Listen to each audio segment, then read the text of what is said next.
Here are 8 expressions in English that come directly from Latin. Hi there, everyone. It's Jeff, and this is Plain English, where we help you upgrade your English with stories about current events and trending topics. This one is just for fun, a bit of curiosity about the English language. Today is February 6th, so we are kicking off a new month with a new theme. This month, we'll do 3 episodes about curious words in English. Today's story is about words and expressions in English that have come directly from Latin. I'm talking about expressions like alma mater, per capita, pro bono, quid pro quo. These are all Latin phrases that are now commonly used in English. So I guess that makes them English phrases too, right? Well, that's what you'll learn in today's story. This is episode number 747, and we have a transcript, quiz, translations, and exercises waiting for you at plainenglish.com/747. That's all thanks to JR, the producer, plainenglish.com/747. And now we're ready to take off. Before we start today's story, I'd just like to remind you that the podcast is just one part of how we can help you upgrade your English skills. At plainenglish.com, you can make faster progress with active learning strategies. You can take quizzes, do activities, listen to the fast version of the audio, watch video workshops, practice what you learn, and even join a live call with JR and me. It's all about helping you build your skills to become a better, more confident English speaker. Sound good? Go to plainenglish.com to start your free 14-day trial today. Now, let's jump into today's story.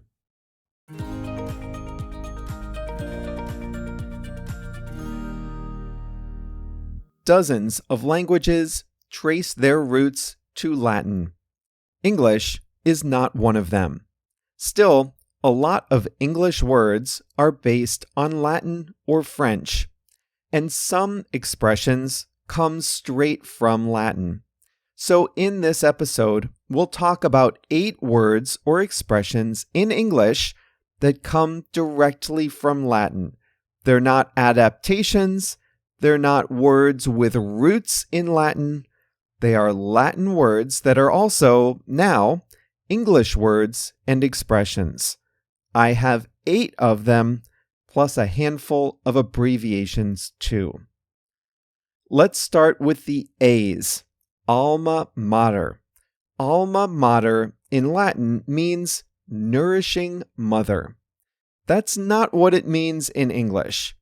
In English, your alma mater is the school, usually the university, that you attended. Alma mater has been used to refer to universities for a long time.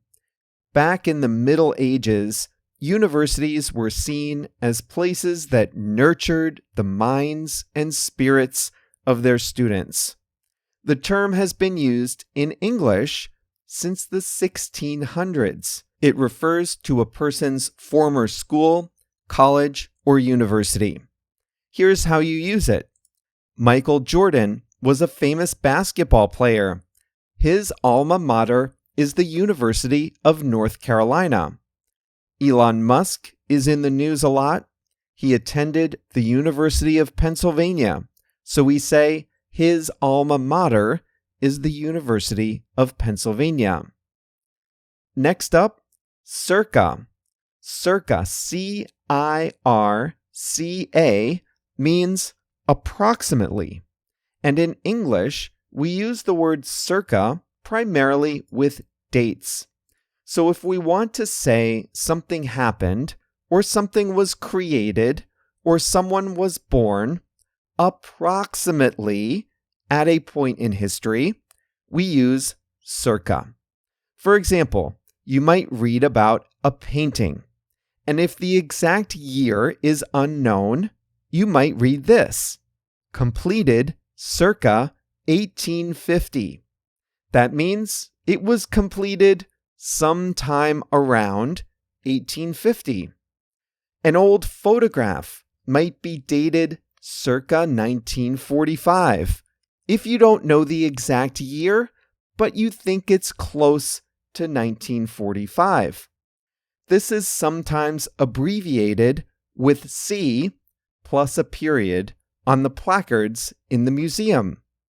C.1850 means circa 1850 or approximately 1850. You can use this with old buildings too. You might say a castle was constructed circa 1500, or that ancient ruins were part of a city established circa 2000 BC. Etc. It's common to say etc. in English, but not in formal or official settings. Etc. means and other things like it. You can put this at the end of a list. If you're doing some spring cleaning, you might need to buy all-purpose cleaner, rags, trash bags, etc. That means other things like it. In this case, other cleaning supplies. It's common to say this out loud, etc., and you can abbreviate it in writing as ETC plus a period. But in more formal or official settings, etc. is considered lazy, so try not to use it in those types of situations. The next one I want to talk about is per capita, but I should probably explain that per is a common word too. Per means for each one. So you might say, Girl Scout cookies cost $6 per box. That means they cost $6 for each one box. Capita, in Latin, is the plural of head. And in English, per capita means for every person. This is usually used in demographic or economic statistics. How much income do people make in the United States on average? Massachusetts has the highest per capita income of any state at around $83,000. The U.S. overall, however, enjoys a per capita income of about $69,000 per year. That means $69,000 for every person for every year. The important thing about per capita is that it's per person, so it includes people who don't work or don't make income, like kids. If you're a lawyer, you might accept a case pro bono. That means you don't accept payment for it. Anytime a professional does something and does not charge for it, you can say that person is doing it pro bono. It's most associated with lawyers. Sometimes people need legal services and they can't pay for it. Lawyers sometimes give back by giving their legal expertise, by taking a case without getting paid. When they do that, they take a case pro bono. Doctors can do this too.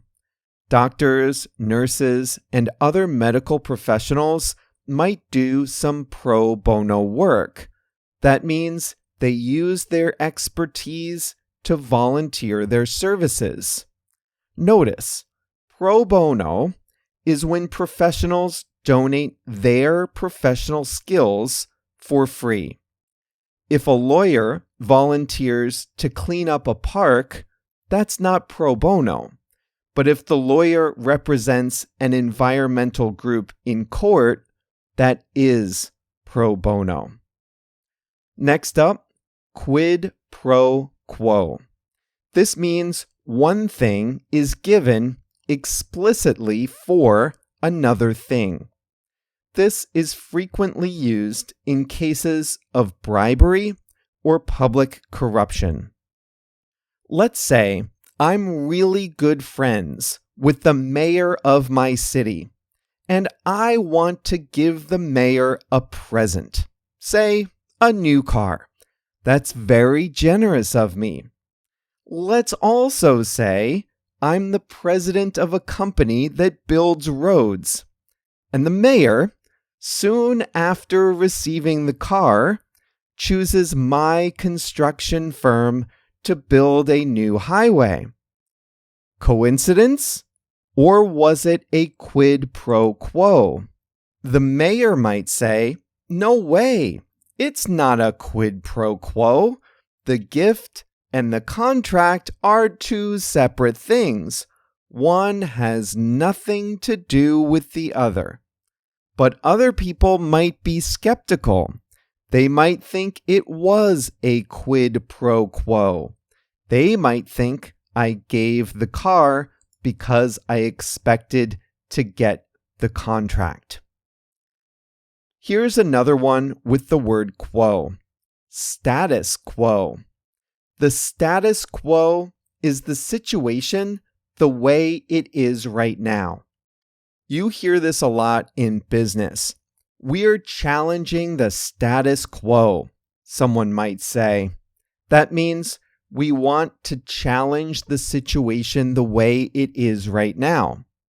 But a lot of people don't like change.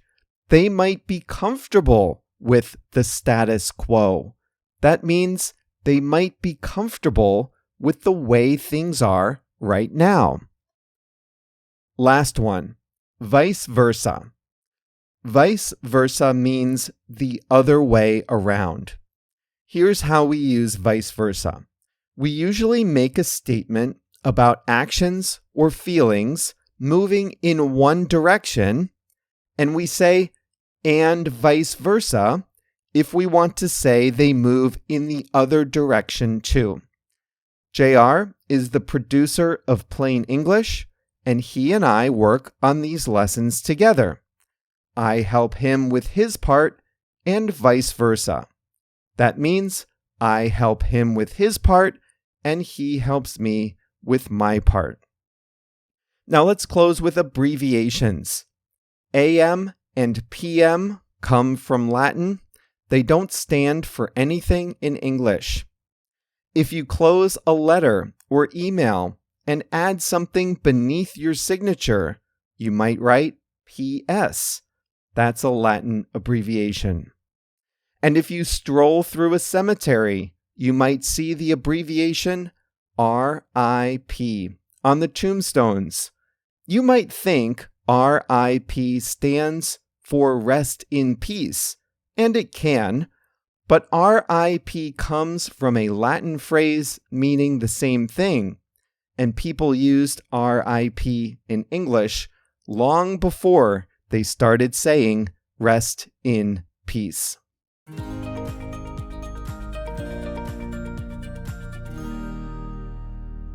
Here are some others in no particular order: ad hoc, per se, de facto, alter ego, lingua franca, subpoena, caveat, versus, cum laude, and the abbreviations e.g., i.e., and a.d. There's a lot of Latin, too, in legal and medical vocabulary: a priori, de jure, habeas corpus, post mortem. A few fun facts about Latin. Latin was never the most spoken language in the world. It was the lingua franca of the Roman Empire. As the Roman Empire declined, local dialects became Romance languages like Italian, Spanish, French, Portuguese, and Romanian. Latin faded from everyday use around the year 900 AD, but remained common in religious and scholarly settings for centuries. Nobody speaks Latin as a native language today. People study it when they study history, classics, medicine, law, and religion. Latin remains the official language of the Roman Catholic Church. That brings us to the end of today's episode. This was a fun one to prepare. I learned a lot. And if you learned a lot, and if you want to keep learning, you can do so at plainenglish.com/747. Just like the airplane, plainenglish.com/747. That's where you'll find the transcript, in-app translations, quiz, and exercises. The exercises can help you with your grammar, pronunciation, listening, etc. I've got 2 more episodes in this theme for the month. One will be about French words that are in English, and one episode will be about strange contractions. Normally, a contraction is about combining 2 words, but there are a few that aren't really combinations at all, but they still have an apostrophe in them. See if you can guess what they are. The next episode comes out on Monday, 6:00 a.m. Chicago time. Don't miss it.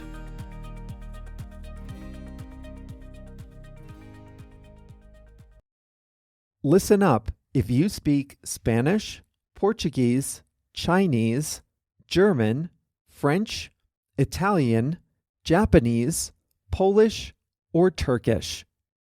One of the most frustrating things about listening and reading in a second language is being confused by unfamiliar words or phrases.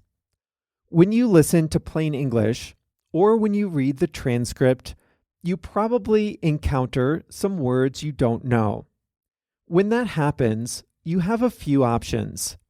You can stop the audio, go look up the definition, then return to the episode, find your place, and press play again, but that's exhausting. Or you can just skip it and be confused. That's no fun either. But what if you could see the translation of the word into your language instantly without having to stop the audio, without having to look anything up? Well, you can at plainenglish.com. For each episode, we translate about 100 words and phrases from English to 9 languages: Spanish, Portuguese, Chinese, German, French, Italian, Japanese, Polish, and Turkish. And we highlight those words in blue. All you have to do is hover your mouse over the highlighted word, and you'll see the translation instantly. It works great on mobile too. It really makes listening a lot more satisfying, and it's a great way to expand your vocabulary in English.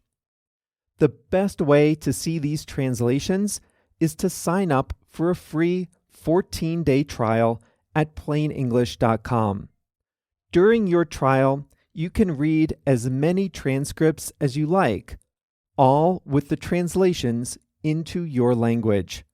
So sign up for your free trial today at plainenglish.com.